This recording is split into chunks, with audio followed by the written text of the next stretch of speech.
મારું નામ રાવલ ચારમી ચેતન કુમાર છે. હું ધોરણ 12 કોમર્સ સાધના વિદ્યાલય ધાંગધ્રામાં અભ્યાસ કરું છું. આજે આરટીઓ દ્વારા અમારી શાળામાં વાહન ચલાવતી વખતે ધ્યાનમાં રાખવાની બાબતો વિશે કાર્યક્રમ યોજવામાં આવ્યો હતો. તેના દ્વારા મારી અને મારા પરિવારની સલામતી વિશે તકેદારી રાખવાની બાબતો અમને જણાવવામાં આવી છે. જેમ કે અકસ્માત થયેલ વ્યક્તિને કેવી રીતે હોસ્પિટલ સુધી તરતમાં તરત 1 કલાક એટલે કે ગોલ્ડન હવરમાં પહોંચાડો. તેના લીધે તેના 20% બચવાના ચાન્સીસ વધી જાય છે. વાહન ચલાવતી વખતે ફોનનો ઉપયોગ ન કરવો જોઈએ. વાહન ચલાવતી હંમેશા હેલ્મેટ પહેરવો જોઈએ. વાહન ચલાવતી વખતે અકસ્માત થાય તો તેને એવી બેદરકારીને કારણે આપણા પરિવારને ઘણી બધી મુશ્કેલીઓનો સામનો કરવો પડે છે.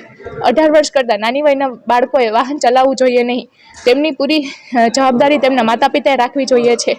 જો માતા પિતા જ વધુ સ્પીડે વાહન ચલાવતા હોય તો બાળકો પણ તે જ શીખવાના છે. આથી આ કાર્યક્રમ દ્વારા અમને સમજાવવામાં આવ્યું છે કે પોતાનું જીવન કેટલું અમૂલ્ય છે અને વાહન દ્વારા તે કેટલી ઝડપથી ગુમાવી શકાય છે. તેથી ધીમેથી વાહન ચલાવવું જોઈએ, ફોનનો ઉપયોગ ન કરવો જોઈએ, સીટ બેલ્ટ વાપરવો જોઈએ, હેલ્મેટ પહેરવું જોઈએ અને બધા જ સિગ્નલો અને ચેતવણીઓનું પાલન કરવું જોઈએ. આભાર.